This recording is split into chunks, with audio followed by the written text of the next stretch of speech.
Morning, Dad. Hey, going for a run? Yeah, you should join me like you used to. Not with my old knees and back. Try Xanthicin. It could really help. Plus, it's super safe, Dad, and it's good for your heart and brain. Xanthicin fights aging with astaxanthin, nature's most powerful antioxidant. And with 3 times the absorption and superior purity, it's the brand physicians trust. Find it at getxantho.com and these retailers. Keep doing what you love with Xanthicin.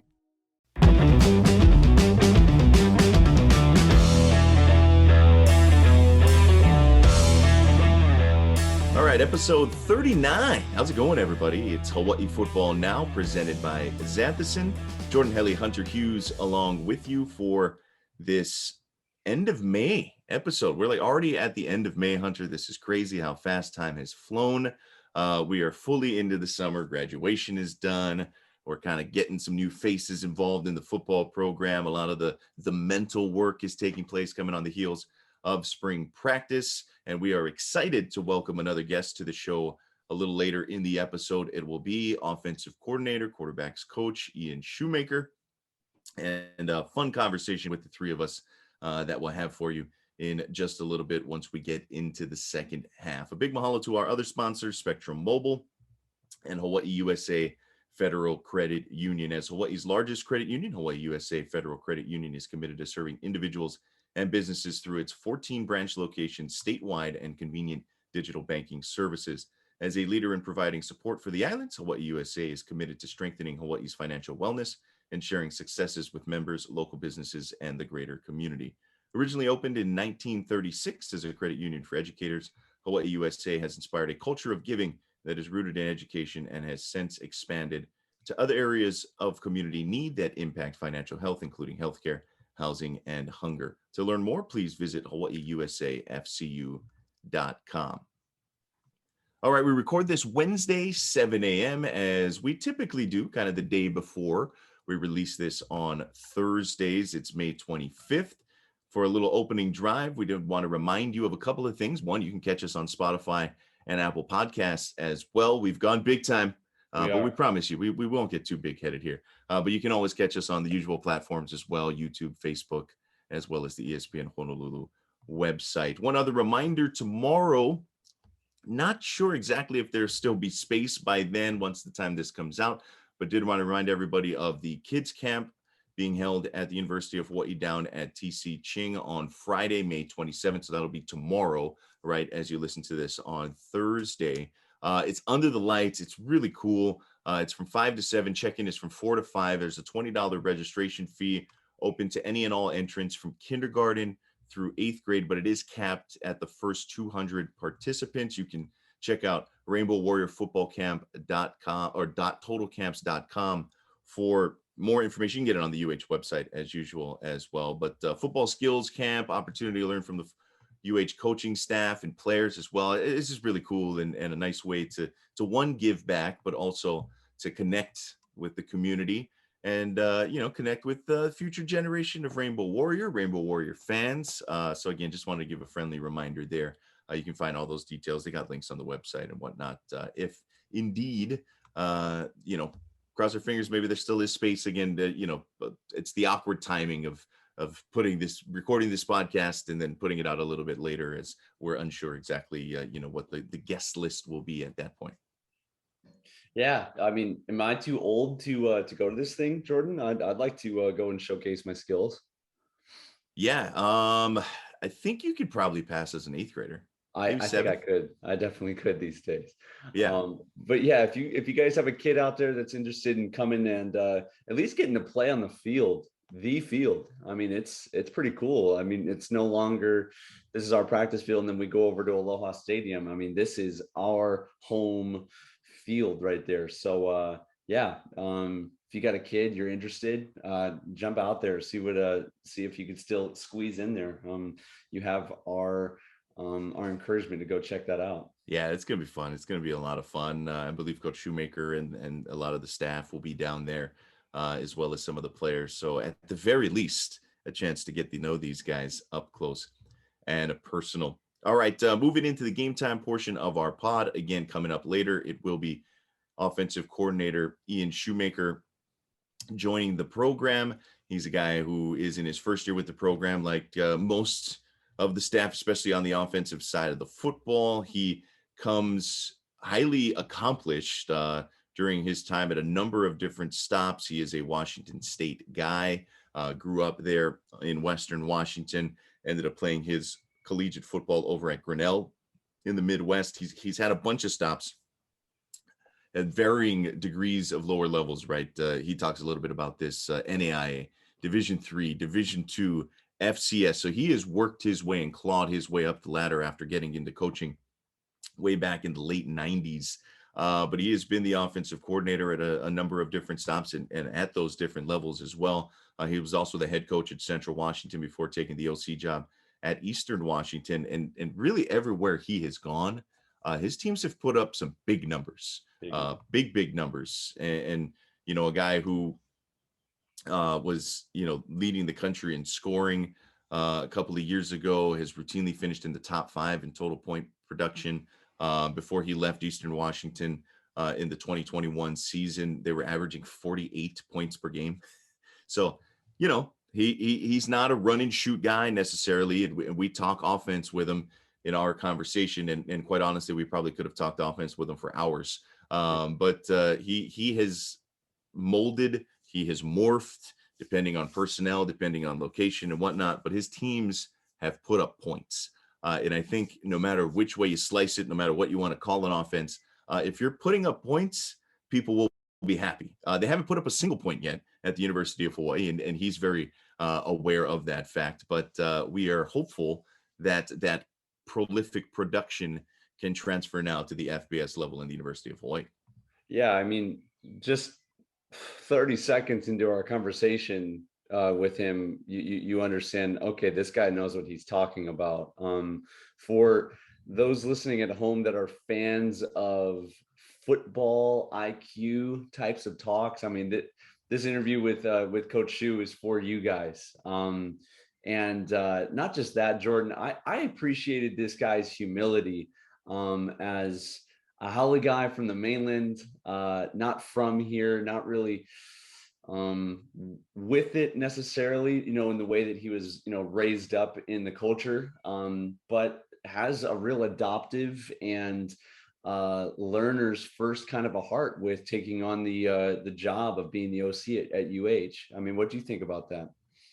Yeah, I love his enthusiasm, you know, and I think, you know, for these guys that had to really cut their teeth at lower levels and you learn that, right? And the last time Hawaii hired an offensive coordinator from a lower level, right? And I get it, he wasn't necessarily always the primary play caller. Brian Smith, he was at Occidental College, you know, coaching Division III football, and you know, a lot of these creative minds, and you look around the landscape and some of these coordinators that have come and put up huge offensive numbers at big schools now, you know, they're plucking them from D2 schools and D3 schools and all over the high school. Like they're finding play calling talent, and that's what it is. It really is a talent when it comes to play calling and instituting an offense. That is a big deal. So, you know, obviously some excited expectations when it comes to Coach Shoemaker, and you know, we get a fun conversation with him coming up in just a little bit that we hope you will enjoy as well. All right, game time portion continuing on here in the first half. One big topic that we wanted to get into here just a few days ago, the Mountain West, on the heels of the Pac-12's announcement, on the heels of the NCAA Division I Council's announcement, stating that starting next season, 2023, not this coming season. So in 2023, the top 2 teams in the conference will play for the Mountain West Championship in the Mountain West title game. That's based on winning percentage. They are scrapping divisions. The NCAA Division I Council announced earlier this week that it's recommended relaxed restrictions on football conference championship games that in previous years mandated any conference with 12 or more teams, such as the Mountain West, must be separated into divisions or play a full round robin schedule, right? Like kind of like the Big 10, or excuse me, the Big 12 does now with 10 teams. They play a full round robin of 9 games, even though they're not a conference of 12 or more, but that sort of allowed them to play a conference championship game without having the 12 minimum.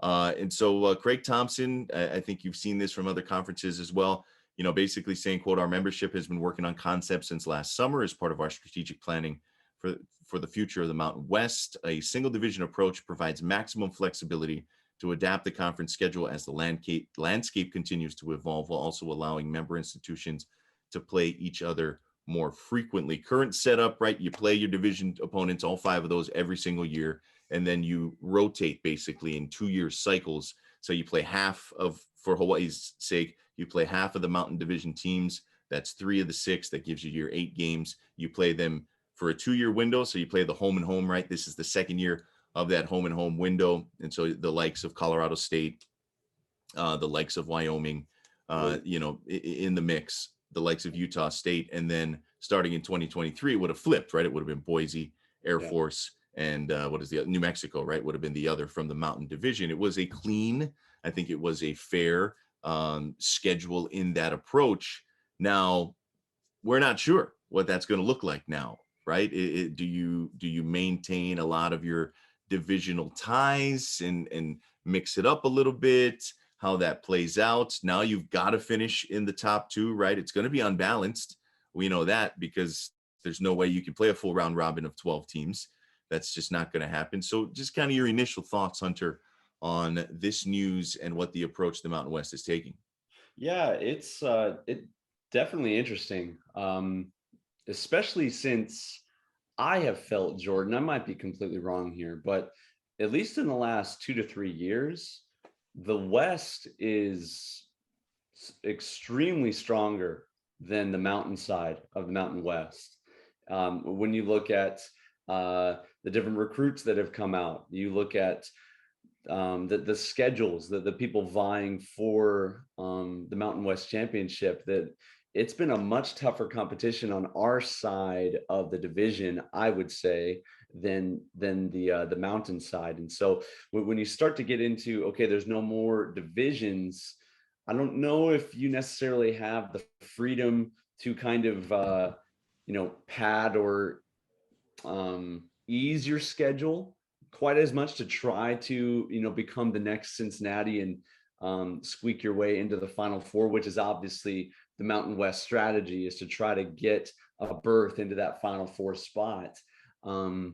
But it definitely perks your interest a little bit on, okay, wow, we may not necessarily have to play these certain teams every single year. And then on top of that, some of our rivalries might actually dissipate as well in the process.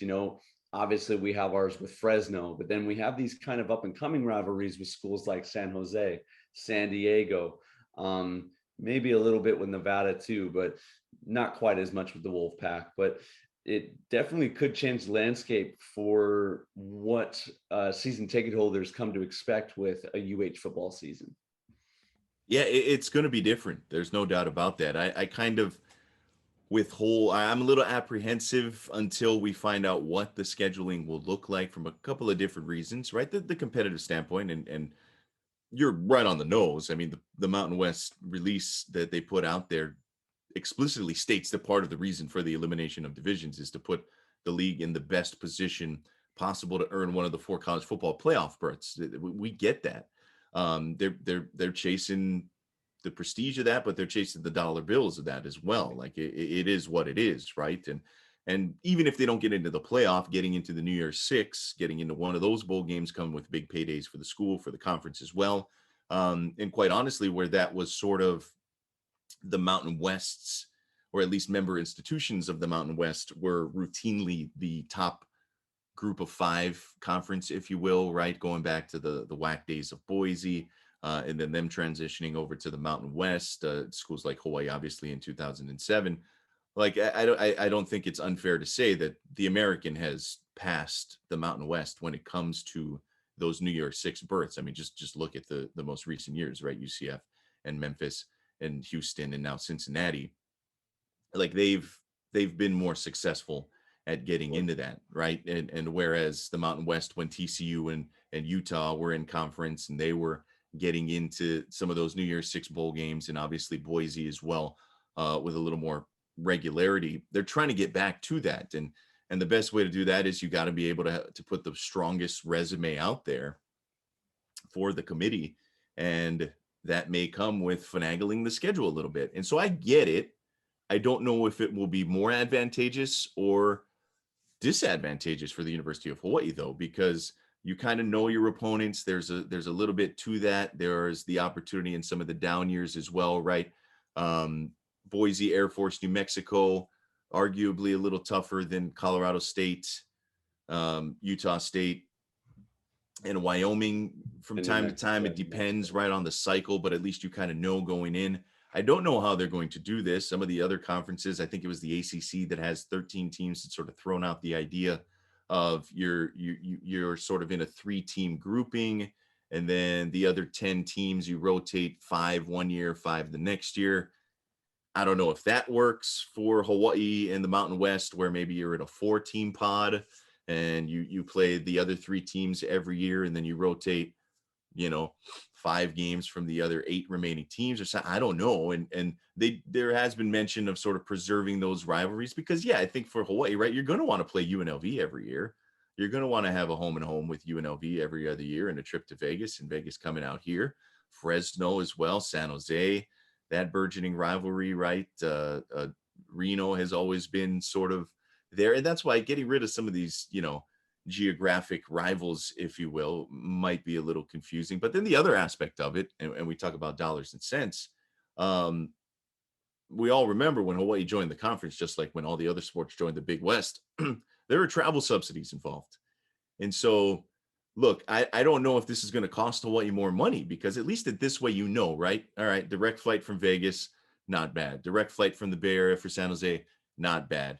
It's a little different when you're talking about Fresno and Reno. The travel gets a little, less direct. But that's still cheaper than flying teams every year from Laramie, Logan, Boise, Albuquerque. Like that's a lot harder to get to Honolulu than it is from San Diego, San Jose, Vegas, right? Which we know, look, that's the majority of the travel subsidies. And we 3 teams from the Mountain Division on the schedule every year. At most, you're paying for 2 of them to fly to Hawaii. Now, all of a sudden, what if that's 4 trips to Hawaii a year from these schools, right? If that's on your schedule, does Hawaii get consideration there? Can Hawaii go to the conference as this thing gets divvied up a little bit and say, hey, maybe we deserve a little bit more of a break on the travel subsidy agreement because you've changed the landscape of the conference? I don't know if we're in that position to bargain. But if this ends up costing Hawaii more money or significantly more money, then I'm not on board. I just think that, anything that's going to affect our bottom line is not going to be advantageous for the University of Hawaii. And that is a big question mark for me. Yeah. And the other thing is, you get rid of these divisions, you may or may not have a clear cut 1 and 2 in the conference. That then you start throwing in there, okay, how are they breaking ties between, the same records? Are you going to point differential of matchups, little minute, I would almost say bush league kind of stuff too, where you could smack one team and then only beat another one by a little bit, or lose by, a last second field goal, and then get smugged from, the Mountain West title game because of this, where you were clearly the best on your side of the division. So I don't know, it raises a bunch of new questions, but from a big picture perspective, I mean, all of us that were former players, whenever you see Cincinnati up there, it gets us excited because we're like, hey, Hawaii could become that group of 5 representative up there. So I know that's the hope for the Mountain West.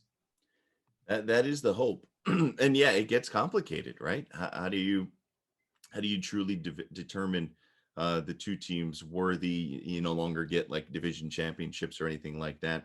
And maybe Hawaii has to go out and play some more of these big ticket money games, like the trip to the Big House, right? What is the number, Hunter, that they're getting for that? 1.9. Hawaii's getting 1.9. So that they may have to go to an increased travel subsidy budget. The revenue gained from going and playing some of these big time opponents. All right. One last quick note before we head into the halftime break here. We talked about the other week, Hawaii adding Sam Houston State to the schedule. Sam Houston State making that jump from the FCS to the FBS. One of our listeners, Tim, astutely pointed out that the Bearcats 21-2 over the last 2 years and have been dominating their conference as well as the FCS landscape with a couple of national championships. Like they're really good. Another team that has been really good in the FCS, Northern Iowa, who has been on Hawaii's schedule before. UH also adding the Panthers to the schedule September 21st, 2024. So a couple of seasons from now, as the FCS power there, Missouri Valley Football Conference they're going to be on the schedule coming up as well. All right, coming up on the other side of this halftime break, we got Coach Ian Shoemaker joining the show. But before that, to keep everybody's energy up, Xanthison taking care of us, Hunter. Jordan, you may have heard about this, but this amazing supplement called astaxanthin is now out there. Doctors and pharmacists recommend it for everyone from joint and muscle function to cholesterol health and cognitive function, even anti-aging, which as a haole in Hawaii, I need as much of that as possible. But did you know that only one brand delivers 3 times more astaxanthin to your body, making it a better buy than the competition? Introducing Xanthicin. Available at getxantho.com, Newtown Square Pharmacy, Down to Earth Kaka'ako, GNC stores, and Pharmacare Hawaii. Learn more at getxantho.com. Second half and our interview with Coach Shoemaker coming up next. This is Hawaii Football Now from ESPN Honolulu. All right, second half time here on Hawaii Football Now, episode 39. Without further ado, our conversation with offensive coordinator Ian Shoemaker. All right, here we are with offensive coordinator Coach Ian Shoemaker with us on the 39th. What are we on? 40th episode of Hawaii Football Now. We'll get that sorted out later. Jordan and Hunter back with you here on the second half of episode 39. And Coach, first off, we just really appreciate you jumping on. We know you guys are at it early. We know the wake up call time is usually, before the crack of dawn, but we record this at 7 a.m. on a Wednesday.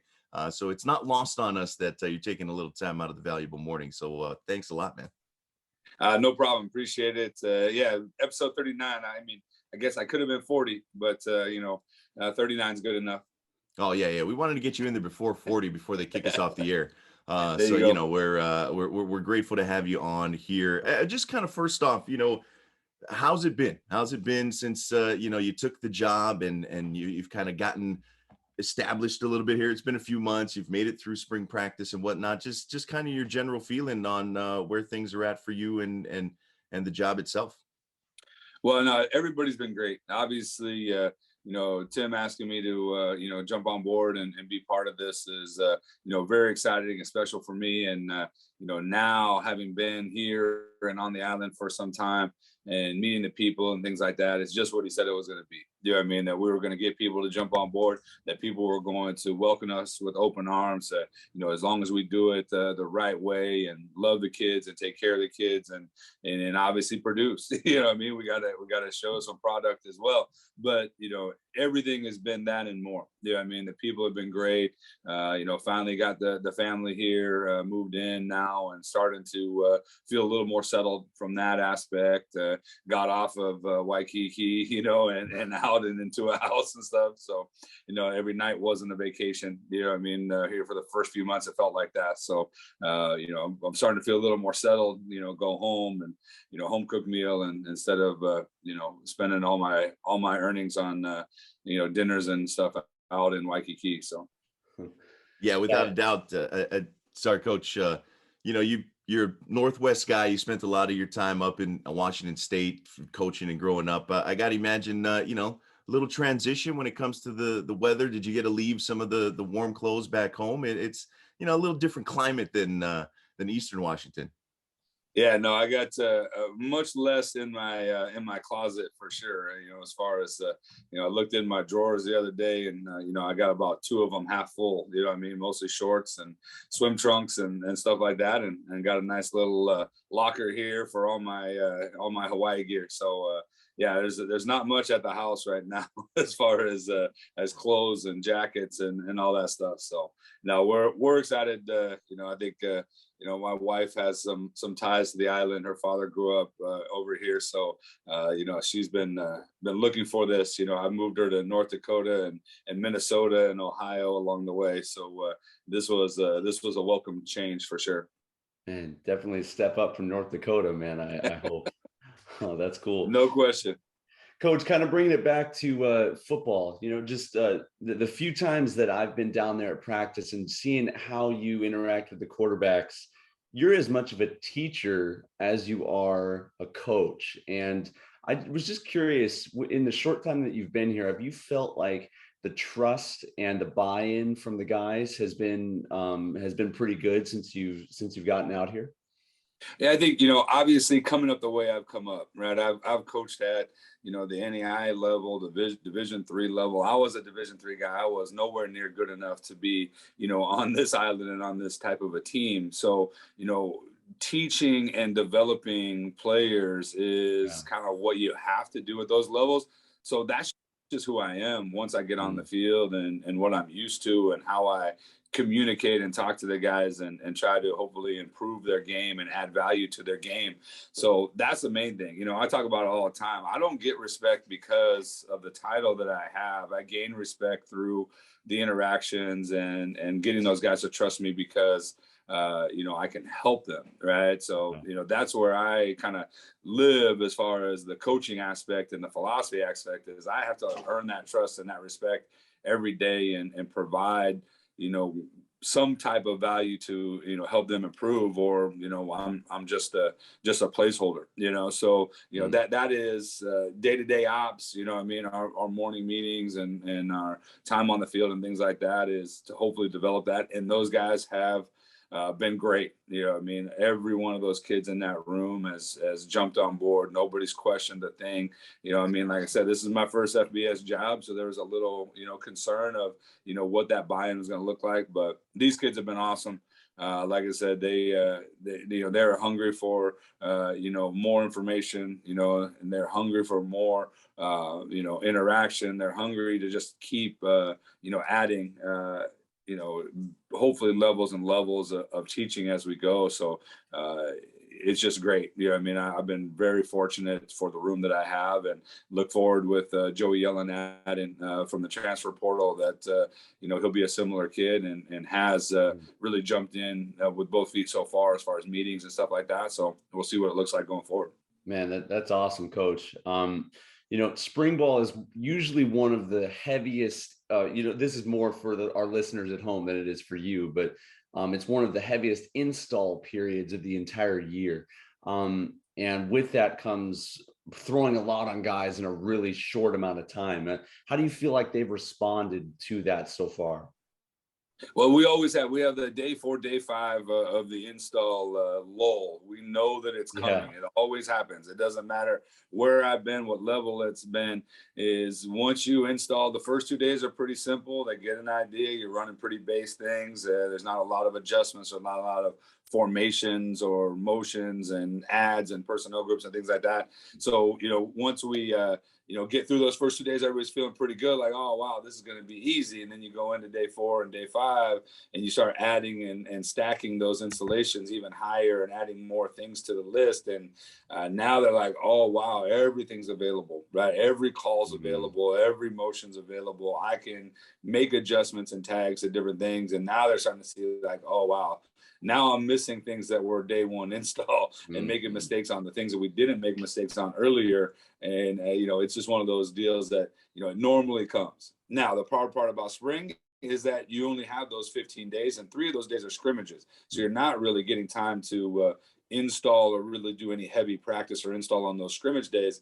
So it is a challenge. It's so much more compact and you're normally in that situation have all returners. Right. There's not a lot of new guys. Most of the guys are returners who've already played in the offense during the fall and played a season in the system at least. Right. Well, this spring was one of those special springs where nobody knew anything. The coaching staff didn't know anything. They didn't know the words that I was saying or the terms that I was using or anything. So that was a heavy lift. And I think towards the end, you can see in the spring game and things like that, some of that rust, getting knocked off, and some of that newness coming around, where those guys were able to play a little faster. Because what you find is when you're thinking you're not playing fast, and we're trying to continue to develop that speed of operation and that comfort level.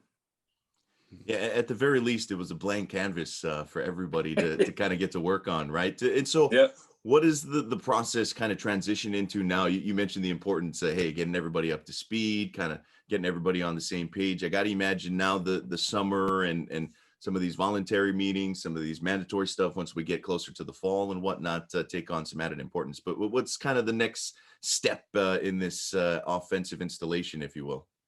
Yeah, so what we're in the process of doing right now, we've been doing it, over the last few weeks since spring closed, is, we're spending the morning on Hawaii football, and we're spending the afternoons on recruiting, and that's kind of the process right now. So, we're coming together as a staff, watching every snap of the spring season, everything that we have, rebuilding our installations, because the installations had Nevada football and Eastern Washington football and, Fresno State football plays as we're trying to install and show what we wanted it to look like. So it's kind of a hodgepodge for the installation. Now we're able to use our spring film, and those guys watch themselves do it, which will be much more powerful moving forward.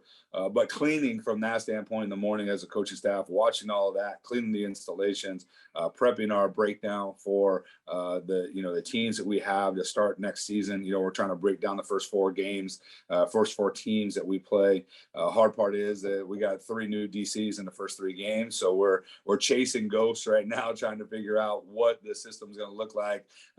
What Vandy's going to look like, Western Kentucky on down to Michigan. All those guys have new defensive coordinators, so we're going to be chasing ghosts a little bit those first 3 games, trying to figure out, okay, where did this guy coach before? Where did his DB coach from? What are they going to look like? And trying to prepare our kids the best we can and prepare a game plan. So that's the football part of things. And then, we're meeting with those guys and trying to build as many additional installations as we can, these volunteer times where those guys can come in and watch film, or, they can come by the office or whatever and try to get some stuff done. We're trying to build as many installs between now and next fall as we can. So if we can get 2 more times through our 7-day installation, we feel like we'll be in a better spot once we start installing for fall camp. So, it's about how you teach and how you get it across, right? So we have videos and different installation clips that they can watch, and videos of the coaches standing in front of a whiteboard installing everything in our offense. So those guys have an opportunity to hopefully learn on their own in these kind of discretionary periods. Yeah, I guess the other side of that token is, right, I'm sure some of these other DCs that you guys are going up against are like trying to find Central Washington tape and Eastern Washington tape. I don't know if they can dust off some old St. Cloud State tape, and getting some of these things. And you mentioned sort of merging some of these philosophies, if you will. I mean, you kind of just touched on, but I was kind of curious, how has the collaborative sort of effort been with you, with Coach Chang? I'm sure he's got some ideas on how to sort of approach offense. You mentioned, some of the other things. I imagine Coach Sapolo's got some thoughts, especially on the run game and whatnot. But how's that process sort of been within the offensive meeting room for you guys? It's been great. Like I said, it's been interesting, how we name things, how we talk about things. They're different languages. It's, you're adding in, a Chinese, Japanese, and something else into the room, and trying to merge those languages. And then, you talk about the exact same thing a different way, and how are we going to talk about it to our kids, and what's the term that we're going to use, and how do we build this playbook? What route is that? When we put in the playbook, we want this route, we want this individual thing happening for the tight end on this play. Okay, what do we call it? Like, you have to do that for everything, and try to build that process and build that common language. And that was probably the biggest stressor going through and into spring. And then now the beauty of it is that we can go back and go, that didn't work, we need to fix that, we need to clean that. Okay, here's where we can limit some things, limit some learning. We were a little overzealous here, we can't do that. And that's been the process, kind of following spring, is just watching all the clips and going, yeah, we got to make this easier. We got to make this better. However we do that, and really bring it together. But Coach Chang's obviously, he's got a heavy hand in this and the passing game and what he wants to see and what he wants it to look like. He loves getting his hands dirty with the receivers and still does. And kicks Coach Ursua out of the way and coaches him up how he wants to see it. And it's awesome. It's been great. I'm learning new things. I've never run and shoot offense. I've never been in an air raid offense from a naming standpoint, or I'm not the certified air raid guy like some of these guys are coming into this staff. But I'm definitely excited to learn more things from that. And then Coach Sopolo's done a great job bringing continuity from the front. We speak a fairly similar language, so it wasn't super hard as far as the run game and pass protections and play actions and things like that. And he's just doing a great job kind of keeping me in line, like, hey, we can only do so much with the O-line and things like that, and making sure those guys are on the right line. So it's been a really a collaborative effort, and hopefully, like I said, what we're putting together will be the best of a lot of systems, right? That's what we're trying to do, is how do we name it, put it together, and have the best of all those worlds, and take it to a different level as we continue on. Yeah, that's cool, Coach. And for our listeners at home, just because he doesn't come from the run and shoot doesn't mean he can't learn it. Okay, everybody, just take a chill pill just for a second. And every offensive system anymore has run and shoot things in it. So it's not that we haven't run and shoot concepts. I just haven't been I haven't just been indoctrinated from one of the godfathers. So now I am. Mm-hmm. Yeah, totally. Coach, I've always just been curious from a player to a coach's perspective. The offensive coordinator, focuses heavily on creation of what an offense is. But whenever you come into the season, you kind of have to be ready to be versatile and in some ways improvise on the fly, getting what the defense gives you. That's a big part of play calling. How much do you give to improvisation and taking what the defense gives you as a play caller? Well, I think it starts with having enough things in your system and being flexible enough in your system of things, to have enough things to be flexible, right? We'll have access to a lot of offense, right? That's our goal, is to have access to a lot of offense and not get ourselves pigeonholed into having to do certain things a certain way, right? We want to be more variability and have a lot of different ways to get to similar ideas to make it more difficult on the defensive coaches and their players. But excuse me. So our goal is to make sure that that there are enough things that if we need to be flexible, we can be, and then we need to have enough things that take advantage of multiple answers in the same play. The RPO game, right, gives you multiple answers to the same play, right? I call the same play, you might get 4 different reactions or different plays that it looks like to the person in the stand or the defense, right? We could hand the ball off, we could get a quarterback pull and a run, we could throw a screen, we could throw the ball downfield. There's multiple answers. Yeah. It's the same play call, and that gives us flexibility just in how the system's built from that standpoint. But yeah, there's going to be times where the passing game's not working. You're going to have to lean somewhere else. You're going to have to put bigger bodies out there. You're going to have to deal with schematic changes, where you might see a defensive structure that's completely new, nothing that you prepared for, you didn't game plan for it. So you better hope that your system is flexible enough. And then it's also, the types of players, there's certain athletic components that are available. What is that receiver room going to look like? Are we going to be able to, win one-on-one consistently? Is the quarterback going to have enough athletic ability to go out and win, in the quarterback run game? Or do we have to pivot somewhere else and look somewhere else? So, those are all things that we're continually evaluating, and then going into the game plan, being able to minimize all the things that we worked on in the spring and say, okay, here's where we're going to go. Here's what we're going to use this week, and this is how we're going to package it.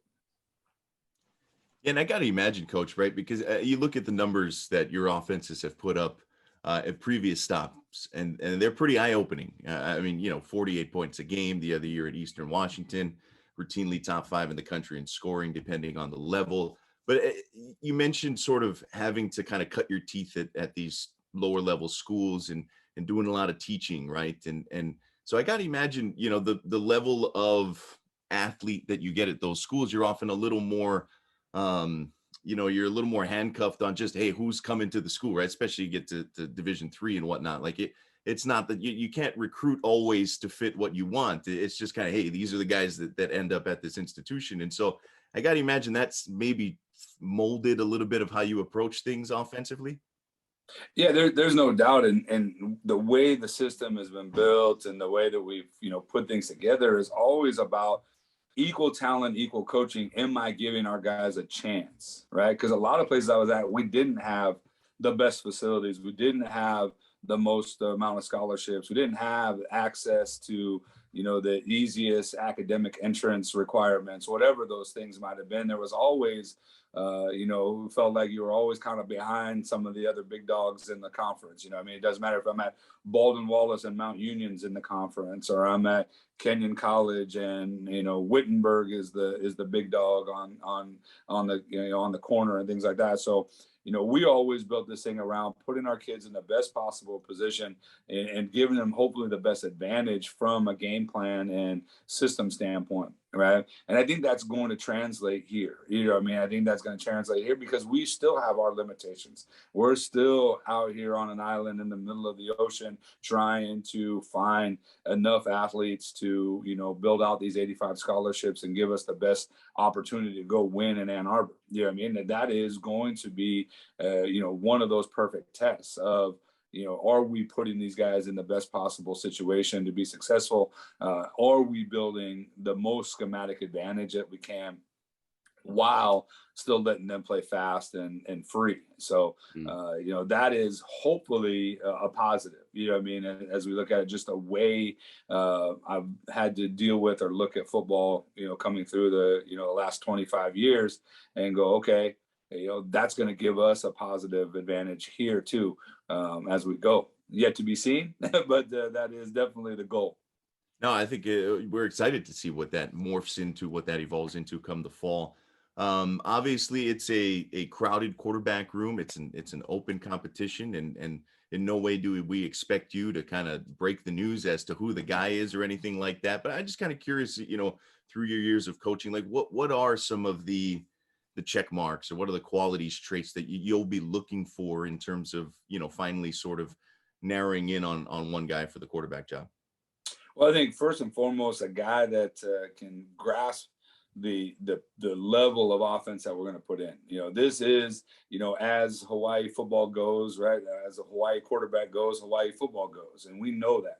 And we're telling that to our guys right now that, at some point you're going to have to be the face of the program and take this thing over. So I need a guy that can handle that first, right? And have that kind of, mentality and swagger and things like that. But then, be able to manage the full breadth of the offense, right? A guy that can understand how do we function, how do we proceed, our procedures, our cadence, all those things, all the different tempos and all the different things that we're loading on those guys, be able to have a grasp of that, make it second nature, and then make great decisions and be accurate with the ball. Like, it doesn't take a guy that can throw the ball through a brick wall to be a great quarterback, right? You have to be able to, in our operating system, how we teach the offense is to distribute the ball on time to the right guy in a position where that guy can go catch and score, right? Like, that's more important to me than,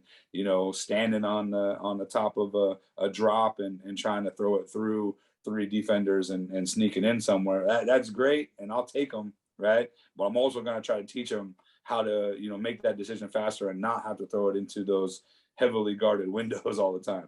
So that's the hope, and as we go through, and I'm excited. These guys have been great. What I want is the strongest room I can have, not just one guy that's really good. I want a strong room because I think that raises the level of competition. It raises the level of our preparation, and it makes us more flexible if things go wrong or if there are injuries and things like that. So, my goal in the room is not to go, hey, there's one Colt Brennan in the room and nobody else. I'd love to have Colt. I'd love to have Timmy Chang, Moniz, these guys back, you know what I mean, to help us.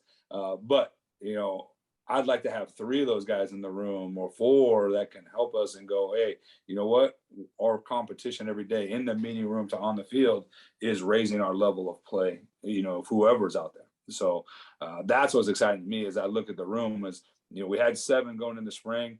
You know, that may change, you know, as we go forward. And but I think the competitive level at the top is going to be better going into you know, this fall camp. Yeah, that's awesome, Coach. Kind of going back to you mentioning language, you know, between you and the coaching staff. For those listening at home, are there some Hawaiian words you've picked up just in your short time living in Hawaii? Yeah, no, we, you know, because tempo is so important to us. You know, one of the things we did is we made a wiki period where Hey, it's our there we play go. fast period, right? You know, so and then you know we have our emphasis period where we're you know ball security and you know holding on to the ball and you know dealing with all those things is our tawa period. So our emphasis period. So you know we're emphasizing something. So yeah, I'm learning a little bit. You know, first trying to you know just deal with naming and naming roads and streets and valleys, but it's coming along for sure. So this spring has helped getting out to some of these schools. You know, I was at Mauna Loa last night, and you know, around to these different schools to watch practice and to meet coaches. So that's been helping for sure. Yeah, that's awesome, Coach. But one thing that I just appreciate from you in this conversation is your willingness to learn and buy in. You know, that was one thing that we haven't really had in the last couple of years, in the most political way of going about it. And for a lot of our local players on the team, I know they feel that too. And just on behalf of them as an alumni, an older brother of those guys, we really appreciate you, man, coming in with a servant heart, one that wants to learn and adopt something that isn't your own, man. I appreciate that.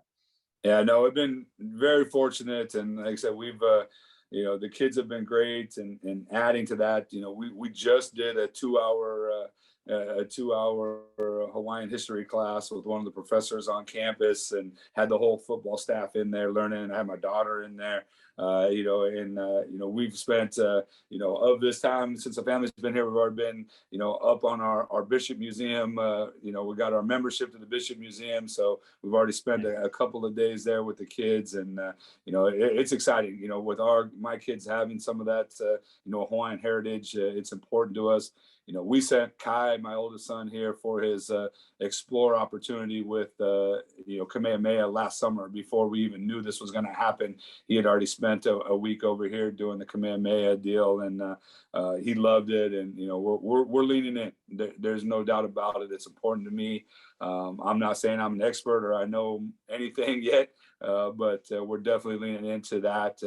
You know, experience with this and being able to expand our kids and ourselves as far as the local and the historical aspects of this deal. It's definitely very important, and hopefully those kids are feeling it as we go forward with it. That is terrific, man. Yeah, the explorations, that's like a rite of passage for the young kids, and maybe it was a little foretelling what the future held for the family as the Shoemakers make their way back home, if you will.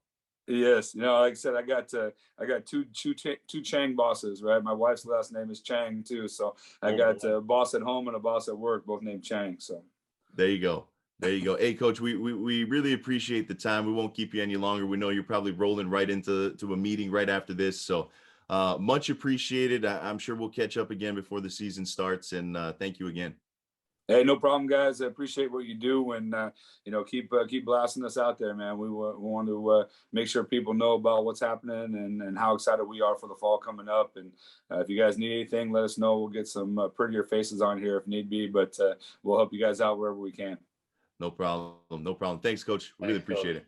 All right, fellas. Have a good one. Take care. This is Hawaii Football Now from ESPN Honolulu.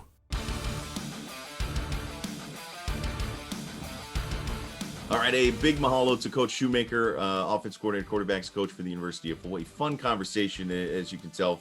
I think just listening in with Hunter and I, a couple of offensive guys, we could pick that guy's brain and talk shop for a lot longer than we had him for here today. And we didn't want to keep him too long. I don't think he minded talking story with us, but we knew he had some meetings and whatnot, and we'll have to get him back on the show. And he kind of offered it up too, right? He offered it up, so we'll be bothering him going forward. So that'll kind of do it for us here on episode 39. Little quick overtime segment. Just a little tease coming up next week. We'll get into some of your comments as well. Our apologies, we ran out of time on this episode, but we got some good questions and comments from you guys. Keep those coming in. Some commitments also rolling in, some verbals out there, maybe some guys to get excited about. We'll talk about there. But one last note from me before I hand it over to you, Hunter, for the final word. Happy birthday to my nephew, 6-year-old Kaysen. Had his birthday yesterday, May 24th. 6 years old already, finishing up kindergarten. Time flies, man.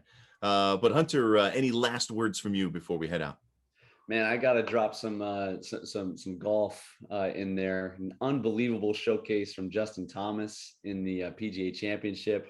Anytime there's a major, it perks the interest of not just the golf world, but the sporting world too, especially with the Tiger sighting.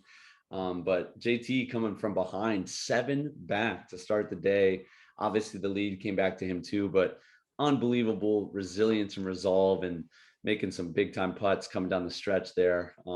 If you're a fan of the game, go do yourself a favor, watch those highlights. That was one for the ages, in my opinion. It was pretty cool. Unbelievable finish. The 18th hole, man, that the thing of nightmares for Pereira. That was brutal there. But big mahalo to Coach Shoemaker again. A big mahalo to all the listeners out there, and a big mahalo to our sponsors, of course, Xanthison, Spectrum Mobile, and Hawaii USA Federal Credit Union. That'll do it for us. For Hunter, I'm Jordan. Big thanks to Jaron on the controls as well. We'll see you next week when we're already into June and episode 40 on the horizon. Aloha, everybody. You've been listening to Hawaii Football Now with Jordan Helly and Hunter Hughes, all from ESPN Honolulu.